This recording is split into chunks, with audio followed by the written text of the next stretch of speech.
दोस्तों कहते हैं कि खेलोगे कूदोगे तो बनोगे खराब और पढ़ोगे लिखोगे तो बनोगे नवाब। यहाँ पे कुछ कहानी ही अलग है। जी हाँ, खेल कूद के कोटे से निकली है वैकेंसी। आईटीबीपी यानी कि इंडो तिब्बतियन बॉर्डर पुलिस की तरफ से रिक्रूटमेंट जारी की गई है उन छात्रों के लिए जो कि खेल कूद से जुड़े हुए हैं। दोस्तों योग्यता तो यहाँ पे सिर्फ 10वीं पास मांगी गई है, लेकिन कांस्टेबल की और जनरल ड्यूटी की वैकेंसी को लेकर यहाँ पे अपडेट दिए गए हैं। 13 जुलाई से आप इसके लिए आवेदन कर सकते हैं। सैलरी लगभग 21,000 से लेकर 70,000 तक की सैलरी है। रही बात यहाँ पे आवेदन कौन करेगा, तो मेल और फीमेल दोनों ही कैटेगरी के स्टूडेंट यहाँ आवेदन कर सकते हैं। चलिए मैं आपको लेकर चलता हूँ इसके ऑफिशियल नोटिफिकेशन पे, लेकिन एक छोटा सा रिक्वेस्ट करूंगा कि जो भी मेरे भाई बंधु चैनल पे नए हैं उन सब से कि इस वीडियो को भले ही आप योग्यता यहाँ पे रखते हो या नहीं रखते हो, कम से कम उन देश के सिपाहियों के लिए शेयर जरूर करेंगे जो कि देश की सेवा करना चाहते हैं और आईटीबीपी के लिए आवेदन भी करना चाहते हैं और जो खेल कूद से जुड़े हुए हैं छात्र, उनको जरूर एक बार शेयर आप कर दीजिएगा। दोस्तों बाकी एक रिक्वेस्ट कि चैनल को सब्सक्राइब करें, बेल आइकन दबा के, ताकि हर एक वीडियो का नोटिफिकेशन आप तक सबसे पहले हमारे चैनल के माध्यम से जा सके। और जी हाँ दोस्तों, बेल आइकन जरूर दबा लेंगे। टेलीग्राम पे जुड़िए आप हमारे साथ, वहाँ पे इसका पीडीएफ में शेयर कर दूंगा, वहाँ से आप डाउनलोड भी कर सकते हैं। ठीक है, बाकी अदर वैकेंसीज में एक मैंने अभी थोड़ी देर पहले एक वैकेंसी निकाली है, बताई है, एक्चुअली निकाली नहीं है यार, हिंदुस्तान कॉपर लिमिटेड की तरफ से ये वैकेंसी आई हुई है। अप्रेंटिसशिप के लिए वैकेंसी है, देखिएगा। इसका भी नोटिफिकेशन का जो पीडीएफ है मैंने टेलीग्राम पे शेयर कर दिया वीडियो के लिंक के साथ, तो प्लीज़ जाइए वहाँ पे टेलीग्राम पे ज्वाइन कर रहे हैं हमें। एजुकेशन स्टैटिस्टिक्स का लिंक मैंने अबाउट वाले सेक्शन में दे रखा है, तो आप वहाँ से जाके ज्वाइन कर सकते हैं। चलिए अब मैं लेकर चलता हूं इसकी ऑफिशियल वेबसाइट पे, जो कि ये है इसका ऑफिशियल वेबसाइट, और मैं रिक्रूटमेंट वाले सेक्शन पे ही हूं यहाँ पे दोस्तों, जहाँ पे इसके लिए आप यहाँ से इसका नोटिफिकेशन डाउनलोड कर सकते हैं। जी हाँ दोस्तों, देख सकते हैं वो सारे अपडेट यहाँ से आपको मिलेंगे। Recruitment for the post of the constable and the general for the general duty under the sports quota 2020। तो चलिए मैं इसको डाउनलोड कर लेता हूँ। वहाँ पे ये जो पहला वाला लिंक था उसको मैं डाउनलोड कर लेता हूँ, या फिर व्यू ऑल न्यूज़ पे क्लिक करके भी ये सारी चीज़ें आप देख सकते हैं। तो दोस्तों मैंने इसका नोटिफिकेशन तो डाउनलोड कर लिया है, और यहाँ पे देख सकते हैं Indo Tibetan border police force की तरफ से ये मिनिस्ट्री ऑफ होम अफेयर की तरफ से रिक्रूटमेंट निकाली गई है। इसके लिए क्या क्या एलिजिबिलिटी क्राइटेरिया है वो पहले आपको बता दें कि मेल और फीमेल दोनों ही छात्र आवेदन करेंगे। वैकेंसी जो है वो थोड़ी सी कम है, 51 पदों की वैकेंसी है मात्र, लेकिन एक पोस्ट, एक भर्ती यहाँ पे आपकी ज़िंदगी बदल देगी। जी हाँ, जब आप देश की सेवा में अपना सहयोग देंगे तो। Post of constable general duty under the sports quota, जो भी छात्र यहाँ पे स्पोर्ट्स कोटा से आते हैं वो छात्र यहाँ पे आवेदन करेंगे। जी हाँ, चाहे वो मेल हो या फीमेल कैटेगरी के स्टूडेंट हो, then you can apply. Group C का ये temporary basis likely made permanent in Indo Tibetan border police force है, जिसके अगेंस्ट में स्पोर्ट्स कोटा के लिए यहाँ पे पारा 2 में इसके बारे में सारा डिस्क्रिप्शन दिया गया है। जी हाँ, वहाँ पे मैं आपको दिखलाऊंगा।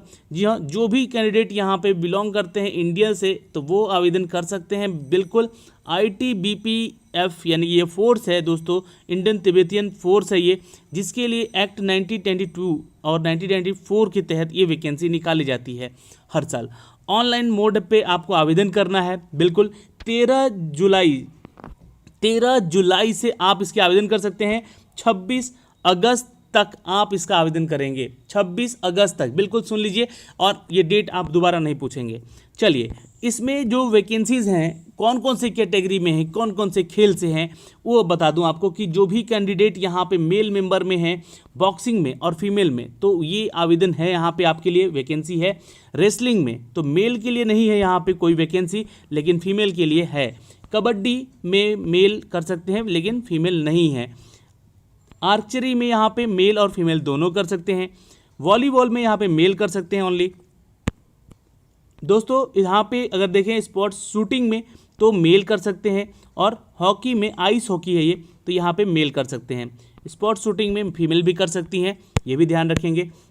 तो इन सभी गेम्स में ये छात्र और छात्राएं आवेदन कर सकते हैं और कर सकती हैं। देखिए सैलरी की बात करते हैं, सैलरी यहाँ पे क्या मिलेगी। तो सैलरी की बातें अगर हुई यहाँ पे तो 21,000 से लेकर 69,100 तक की सैलरी आपकी हो सकती है। जी हाँ दोस्तों, कितनी 69,000 तक की सैलरी, आपकी बेसिक सैलरी पे स्केल जो भी आपका बनेगा इसमें वो बनेगा। अदर अनाउंस भी यहाँ पे दिए जाएंगे, एचआरए जो डीए या एचआरए बनता है इन सब के तहत। तो सैलरी लगभग मिला के अगर देखा जाए दोस्तों तो अप्रॉक्स 1 लाख के आसपास होता है इनका, ठीक है। चूँकि मेरे घर में ही एक है यहाँ पे इनरोल्ड, मतलब इस पोस्ट पे आईटीबीपी में पोस्ट में है वो कहीं, तो उनकी सैलरी मुझे पता है, जैसे कि मैं आपको बता रहा हूँ। तो 1 लाख तक की सैलरी आपकी हो सकती है। तो यहाँ पे दोस्तों कुछ वैकेंसी है, नेम ऑफ पोस्ट है। जी हाँ दोस्तों, जैसे कि आप सिटी स्पोर्ट्समैन में देख सकते हैं, एज में देख सकते हैं, तो यहाँ पे 18 से 23 साल का है एज। जो भी कैटेगरी में स्टूडेंट आएंगे उनको रिलैक्सेशन दी जाएगी। मैट्रिकुलेशन यहाँ पे मांगा जा रहा है, उसके अलावा कुछ नहीं। यहाँ पे मैट्रिक यानी कि 10th पास हैं आप, देन यू कैन अप्लाई। और ये ऑल ओवर इंडिया कहीं से भी आप आवेदन कर सकते हैं, किसी भी स्टेट से हैं।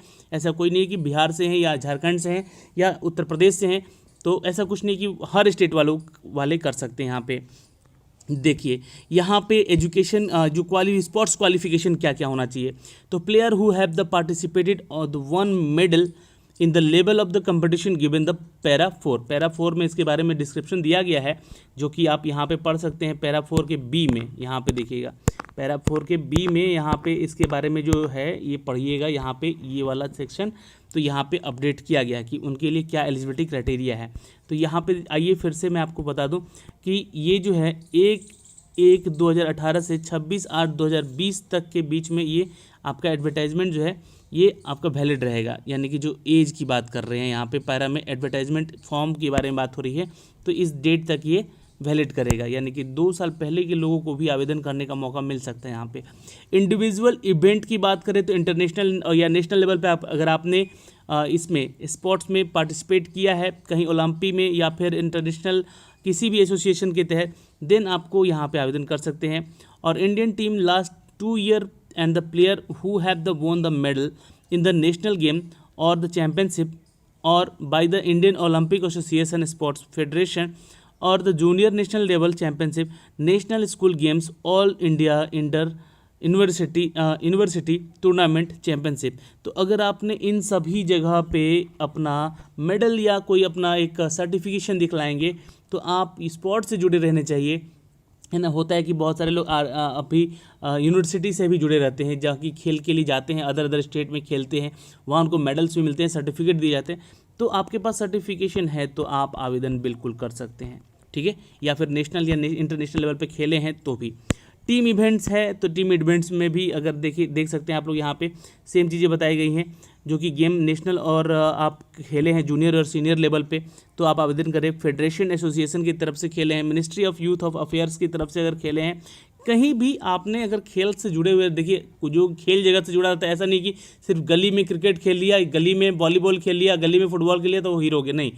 वो अगर कहीं ना कहीं नेशनल लेवल पे खेले हैं या यूनिवर्सिटी लेवल पे तो आवेदन कर सकते हैं।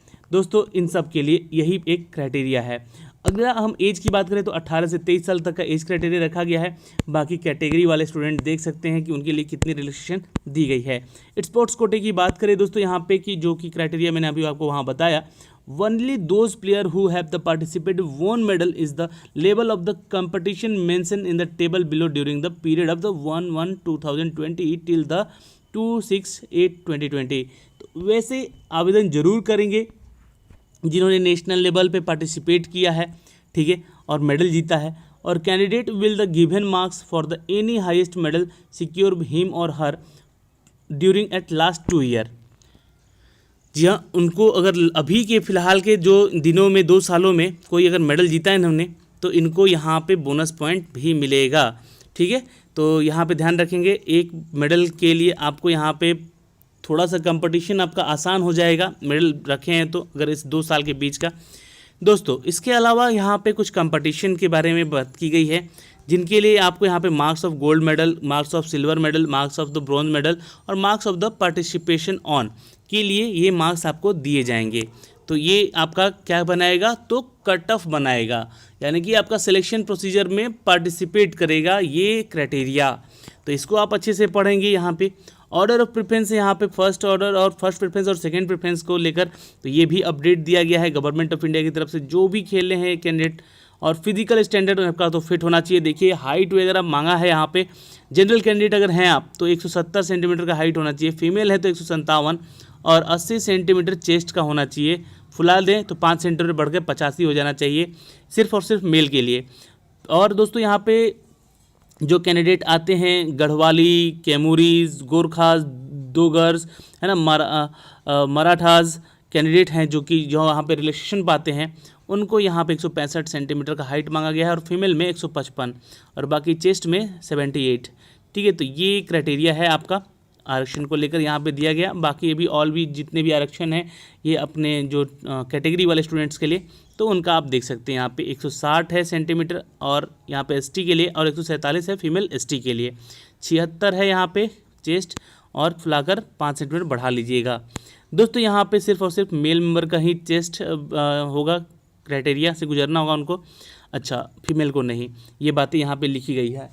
और दोस्तों मेडिकल फिटनेस आई साइट आपका सही होना चाहिए, 6/6 और 6/9 के बीच में ही होना चाहिए आपका आई साइट, ये भी आप चेक करवाएंगे। मेडिकली फिट होना चाहिए। टैटू वगैरह है अगर आपके बॉडी पे तो आप अप्लाई मत कीजिएगा। फॉर्म को कैसे आवेदन करना है ये एक इम्पॉर्टेंट तथ्य है यहाँ पे, तो ध्यान दीजिएगा। यहाँ पे दोस्तों यहाँ पे कैसे अप्लाई करना है यहाँ पे लिखा गया है, एक एक करके स्टेप बाय स्टेप फॉलो कीजिएगा। अप्लीकेशन फ़ी और मोड 100 रुपये फीस आपसे लिया जा रहा है, लेकिन फीमेल के लिए और SC/ST कैंडिडेट के लिए कोई फीस नहीं लिया जा रहा है, इसके लिए आप आवेदन कर सकते हैं। सिलेक्शन प्रोसीजर यहाँ पे ज़्यादा कुछ नहीं है, आपको सिर्फ रजिस्ट्रेशन करना है ना, सिर्फ और सिर्फ रजिस्ट्रेशन करना। आप ऑनलाइन भी रजिस्ट्रेशन कर सकते हैं, लिंक मैंने दे दिया है डिस्क्रिप्शन में। और ये 13 जुलाई से आप इसके लिए आवेदन करेंगे, तो 13 जुलाई को मैं इसका अब एक अपडेट दे दूंगा। वैसे ये इसका ऑफिशियल वेबसाइट का लिंक है जहाँ से आपको आवेदन कर सकते हैं, रिक्रूटमेंट का लिंक, जो कि मैंने अभी आपको दिखलाया भी है।